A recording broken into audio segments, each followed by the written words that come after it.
บางนาวบ่บ้านบางนาวบ่ โดย เอาบริโภคถามแล้วเห็นประเด็นที่แล้วเนาะ ถามที่รถถามแล้วกับเจ้าหน้าที่ ถามดูน้อยบ่ ก็แล้วก็ช่องกันบ่ เดี๋ยวบ่จ้อย แบ่งงานกันบ่ เองงานกันเยอะฮะไปกับมันมาโอนที่มาหาทางพ่อจ้อย เพื่อไปให้กำลังใจพ่อจ้อยดิ แล้วแต่ว่า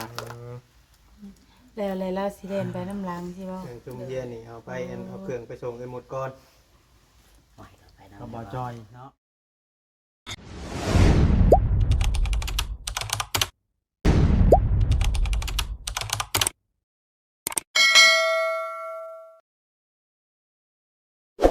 เปลี่ยนตัวนี้ขึ้นเปลี่ยนตัวนี้ลงอยู่นี่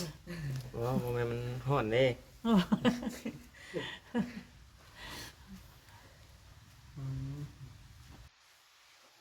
ร้องน่ะอันสิไปอันตอนนั้นก่อนแล้วเนาะก่อนทางพ่อจ้อยเนาะไปก่อนพี่น้องเนาะ แล้วมีโทรศัพท์บ่ มีโทรศัพท์เครื่องหมดเลยอยู่น้ำพ่อจ้อยโทรศัพท์เครื่องเดียวนะ แล้วดูบางนาวบ่บ้านบางนาวบ่ โดย เอาบริโภคถามแล้วเห็นประเด็นที่แล้วเนาะ ถามที่รถถามแล้วกับเจ้าหน้าที่ ถามดูน้อยบ่ ก็แล้วก็ช่องกันบ่ เดี๋ยวบ่จ้อย แบ่งงานกันบ่ เองงานกันเยอะฮะไปกับมันมาโอนที่มาหาทางพ่อจ้อย เพื่อไปให้กำลังใจพ่อจ้อยดิ แล้วแต่ว่า แล้วอะไรแล้วสิเด่นไปน้ำลังใช่ป่ะ เครื่องจุ่มเย็นนี่เอาไปเอาเครื่องไปส่งให้หมดก่อน ก็บ่จ้อยเนาะ จักว่าหยังพูดพวกนี้เนาะ มีหยังสิล้มก็ล้มครับบ่มีหยังกดเครื่องขึ้นรถได้ จังหน่อยก็นี่ เอา นะ เจ็บ ติด บ่ ตัว ถาม นี่ ทางนี้เลยหมดอีกบ่ทุกให้บอกของไผถามเลยแล้วกัน บ่ข่อยถามในเล่าผมก็ตาหลายโพดบดโศกบดซึ่งโพดข่อยนาก็เลยให้ทางบาสุสาวแก้ว หรือว่าทางเบาลิว่าเพิ่มเติมอีกพี่น้องเว้ย เดี๋ยวลงไปแล้วเจ็บแล้วนะจ๊ะ คือว่าสุดๆแล้วรับมื้อนี้ฮะคอยถามแล้วของมือคอยเรื่องบ่จักคำถามเด้นี่ ทางบาสุสาวแก้วซะเนาะกับแก้ว กับอีกอย่างแต่ก่อนสิถามมันจะเป็นคำถามซ้ำเดียวกันนะพอดีให้ชุดเจ้านี่มาแล้วก็เลยถามเลยจังซี่นะ มีแต่ถามแบบว่าต่อไปในอนาคตนี่สิเริ่มต้นจากจุดใดก็เพราะว่าข่อยยังไม่ได้ถามเพราะว่าการวางแผนชีวิตต่อไปในภายภาคหน้านะครับเพราะว่าคือมื้อนี้มาในตอนนี้ก็คือว่าเราอยากเว้าแนวที่ว่าเราเคยบอกลูกบอกเต้าที่ผ่านมาเนี่ยเคยบอกเคยสอนลูกอะไรให้ลูกมันได้เข้าไปในฟังคลิปนี้แล้วก็ให้คันคิดได้ก็อยากออกมาให้ขอโทษพ่อขอโทษแม่คันคิดบ่ได้นะแน่นอนนะอย่าเว้านะ คือคุณเมาดิ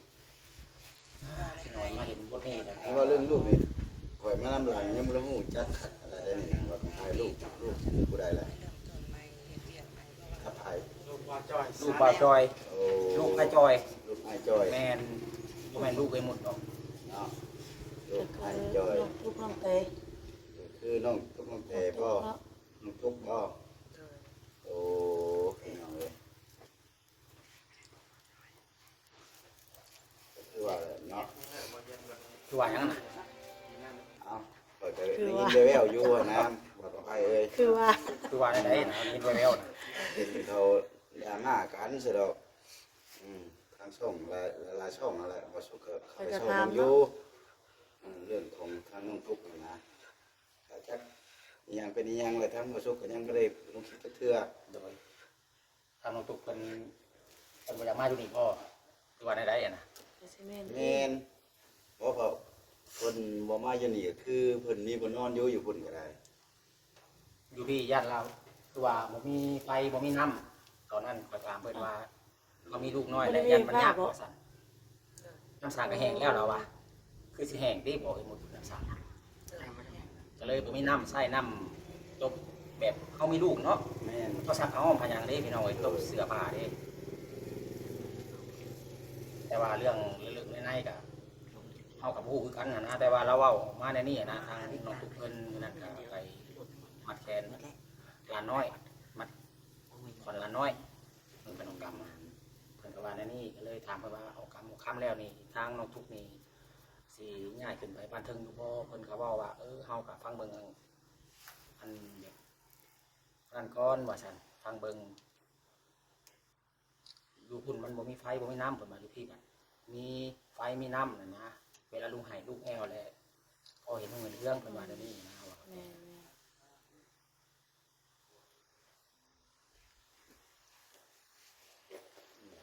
พี่น้องเอ้ยมาเห็นแล้วก็มื้อนี้ถือว่าสิได้ย้ายไปอยู่เมืองใหม่บัดโอ้ยโศกเศร้า ๆเรื่องก็เพิ่นถือว่าเก็บเบิดเรียบร้อยแล้วนี่เนาะน่าอยู่บ่อยากหวัง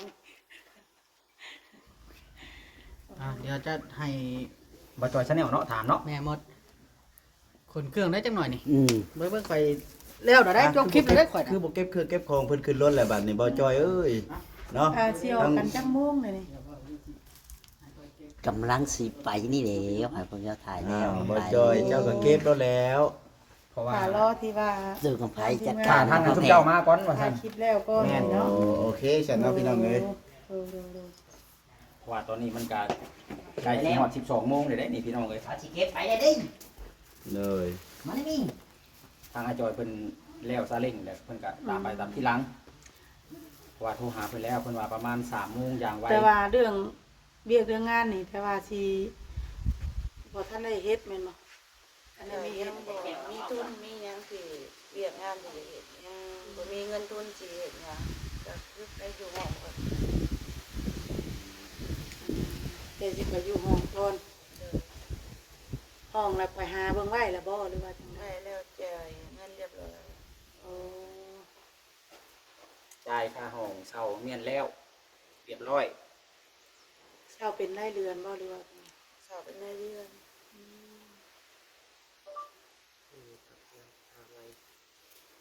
วันนี้ก็เลยสิย้ายออกเรื่องของมันก็สิประมาณนี้ก็เอาเนาะ หน้าจอโทรศัพท์บ่ได้จะเป็นแบบนี้ ของข่อยนี่ เตะบ่ มันบ่ได้แตกแล้วมันหอมหลายมันเชื่อมเป็นเส้นแล้วนี่ มันใกล้สิตายแล้วนี่ มัน ดิ ใกล้แล้วนี่ถ้าไปสอบมันก็สิบ่มีเงินสอบเลยเดี๋ยวนี้ เปลี่ยนมาใหม่รถแน่นั่นน่ะ อยากออกใหม่อยู่ยังหาทุนอยู่เลยนี่บ่มีนี่แหละ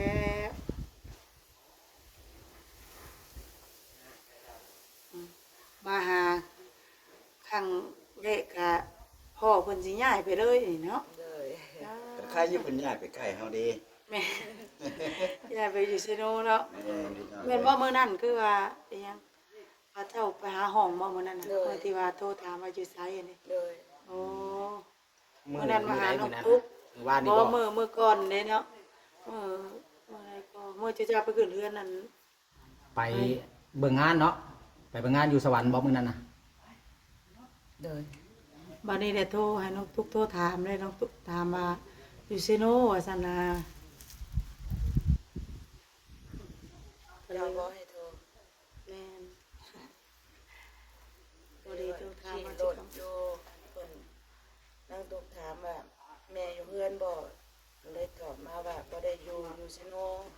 ไปหาเวียกอยู่บอกว่าไปเบิ่งเวียกบอกมีคนจะขึ้นไปหาบอกว่าเอาเบอร์โทรหาบอกให้บอกเบอร์เพิ่นเลยโทรหาแม่ข่อยก็ว่างูตามรถอยู่ แต่พอดีได้ห้องเช่าเลยมื้อนั้นน่ะ ประตูไฟแล้วสิให้แล้วซึ้งแฮง ซึ่งแล้วก็ ก่อนเรามาของมือเราบ่ได้เคยอันเว้าแล้วนี่มื้อนี้มื้อสุดท้ายก่อนเราสิออกจากเฮือนเราเลย เวลาสิออกเลยเด้เวลาสิออกแล้วก็เลยระบายให้ฟัง อ๋อ ระบายความในใจหั้นนะเพราะแบบว่าเฮาสิเก็บไว้ก็อึดอั้นตันใจเนาะเลยอยากระบายให้ฟังให้หลายคนไม่ฮู้สำคัญจังซี่นะ คนแห้งโทรศัพท์ ว่าเฮาบ่ได้อันคิดหยังกับลูกเฮาหวังดีกับลูกอยู่จังซี่นะแต่ว่าลูกสิคิดอะไรก็บ่ฮู้เนาะแต่ว่าทางแม่นี่หวังดี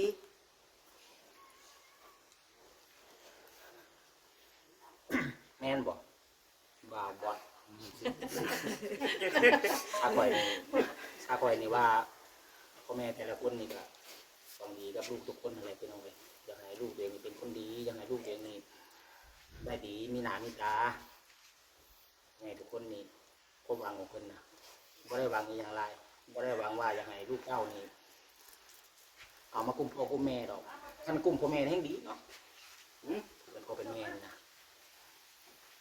คน เอา เครื่ ได้ อง เค เลย รื่อง บ่ นะได้คนยังนั่งเต็มอยู่ โอเคกับคนรถได้ ว่า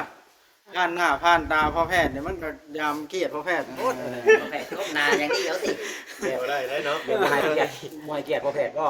เจ็บหน่อยก่อนเห็นว่าอะไรกัน เปล่าเด้ ละมามือเดียวนี่บ่อยากให้เกียรติเราเลย เรา เนาะ ไปใช้พ่อจ้อยกับชาโมงคุณเราไปเนาะ เป็นหน่อยไปก็ได้ นิดหน่อยก่อน เปล่าแล้วเราว่ายังค่ำแล้วว่ะ ยังอยู่ดอก บ่ข้ามแล้ว เราเหลืออดได้อึดอั้นตันใจครับพ่อลูกแพทย์ยังให้แต่มือทำอิฐเนาะพ่อลูกแพทย์ ท่านข่อยน่ะนั่งอยู่ผู้เดียวแฮงยันให้อยู่ข่อยคิดนั่นแบบเฮาคิดแบบว่าเฮาเคยบอกกับลูกกับเต้าแล้ว กล้องคันนั้นก็จะจบคลิป เฮาหวังดีแล้วเขาบ่ได้คิดว่าเฮานี่ดีกับเขานี่ ยังอยู่คุณอยู่ มันก็คิดแล้วมันคิดบ่ออกมัน อึดอั้นตันใจ แม่นคันข่อยแฮงให้กูปลูกแล้วข่อย ว่าดอกบอกคำไพ่ไห้ขี้ไห้ก็ดอก สิให้แล้วเดี๋ยวนี้ แต่ยังน้อยบักให้เลยเด้บ่นี่นะ โอ้ยไปหางัวบ่เห็นนี่ชื่อก็ยังไห้เลยอันนี้นะ เอาแล้วหัวน้ำแน่พี่น้องเนาะ คุณ เอา คุณ แต่ ตะปูบ่ถึงให้แล้วข่อย สาว แล้ แล้ว ว มั มัน น ลึ ลึ ก กเป็นสิเครียดเนาะ เสื้อผ้า อันนี้ก็เว้าเป็นยิ้มเป็นหัวน้ำเฮฮาเนาะ งานกับมารักกูรักพี่น้องเอ้ยง่าย ถ้าว่าจังซั่นก็มันก็มีแต่ความคิดความเครียดโอ้ยเครียดอึดอั้นตันใจน้อยใจทางลูกทางเต้าแต่ว่าก็คือว่าไล่ระบายออกมาก็ให้แน่แม่นบ่อืมตะกี้เก็บกันหลายสมควรวันนี้ได้ระบายออกมาให้หลายๆคนได้ฮู้ได้ฟังนำก็คือสิสบายใจแล้ววันนี้เนาะ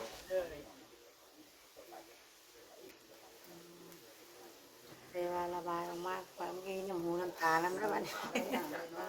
เนาะ